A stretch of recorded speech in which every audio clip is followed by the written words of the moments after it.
अगर मैं पुलिस में होती ना, मैं कभी घूस नहीं लेती। अगर मैं अच्छा उपदेश देना ना बहुत ईजी है, लेकिन अगर तुम मेरी जगह होते तुम क्या करते? तो ये सारे सेंटेंस ऐसे हैं कि हम डे टू डे लाइफ में बोलते हैं, लेकिन अक्सर कहीं ना कहीं हम इन चीज़ों को गलत भी बोल देते हैं।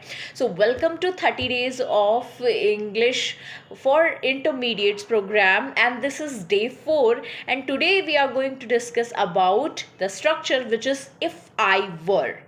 So this is the structure which is quite important. Students or English language learners get confused that which one is correct, if I were or if I was, because जो हमारा ग्रामर का सेंटेंस का जो structures है हमें हमेशा आई के साथ वर्स पढ़ाया गया है। तो ये इफ आई वर वाला कितना सही है कितना नहीं, आज इसको समझते हैं।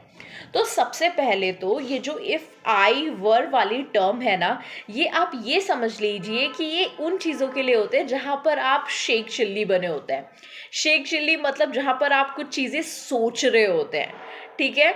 जैसे आप प्रेजेंट टाइम पे हैं, मैं हूँ अभी इसी टाइम पर, और मैं बोल रही हूँ यार अगर मैं अमीर होती, अगर मैं डॉक्टर होती ना, मैं सबका इलाज फ्री में करती।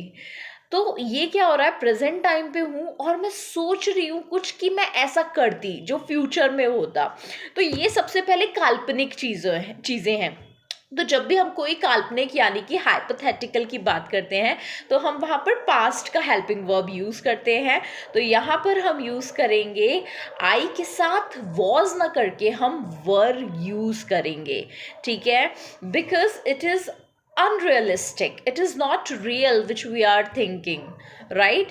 So the rule is if plus subject, okay, and then plus were, and then state of being, जो भी आपका है कि आप क्या होते या क्या नहीं होते, and then आपका जो next result आएगा उसमें subject plus would plus first form of the verb। जैसे if I were a doctor, ठीक है, if I were a doctor, आप क्या करते?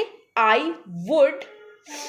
Would examine, I would diagnose everyone free of cost, okay, I would diagnose everyone free of cost. So this is the complete sentence.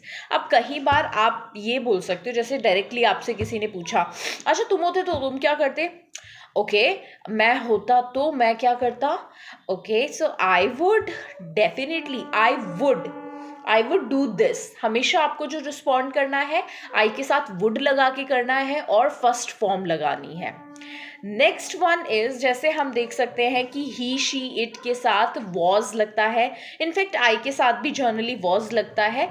You were दे के साथ जो plural forms होती है उनमें वर लगता है, ओके। लेकिन अगर हम कुछ स्पोकन इंग्लिश की बात करते हैं, तो देखिए स्पोकन इंग्लिश में ना आप जब आई के साथ वर्स भी लगाते हैं यहीं पर जो ये हाइपोथेटिकल होते हैं, तो वो कहीं गलत नहीं माना जाता। तो स्पोकन इंग्लिश में इतना सोचने की ज़रूरत नहीं है। अगर आप आई के साथ आपने वर्स लगा हुआ सुना भी है, then also it is quite correct, okay, but in written English it is absolutely not correct. तो अगर आप इफ के साथ इफ आई वर यूज करते हो तो that is definitely a good grammar structure which you are following, but if you do not use, so do not bother in your spoken English. चलिए कुछ एप्लीकेशन यानी कि कुछ सेंटेंसेस देख लेते हैं। जैसे कि पहला सेंटेंस है कि अगर मैं तुम्हारी जगह होता ना, मैं तो ब्रेक लेता मस्त और रिलैक्स करता थोड़ा। If I were you, I would take a break and relax for a bit.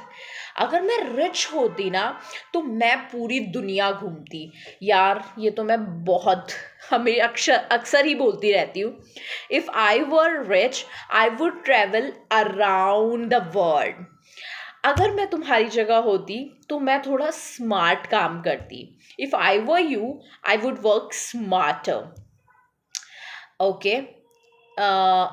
अगर वो प्राइम मिनिस्टर होती, अब कई बार आप देखोगे यहाँ पे मैंने लगाया शी के साथ वर्स, यहाँ पर आप शी के साथ वर भी लगा सकते हो, डजेंट मैटर। आप यहाँ पर शी के साथ, मैंने बोला हाइपोथेटिकल एक्शन में हम सिंगलर्स के साथ भी वर्ड लगाते हैं, लेकिन अगर मैंने यहाँ पे शी के साथ वर्स लगाया है तो स्पोकन इंग्लिश में इट इज़ नॉट इनकरेक्ट, ठीक है।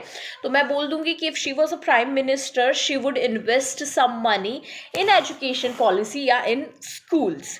नेक्स्ट वन इज, आप क्या करते अगर आप मेरी जगह होते। कई बार आपने सुना होगा, what would you do if you were in my shoe. If you were in my shoe मतलब ये एक फ्रेज है, जैसे अगर आप मेरी जगह होते, if you were in my place. So this is it for today's video. I hope you enjoyed it, and do let me know in the comment section if you want more these kind of series. Thank you. Keep learning and keep smiling.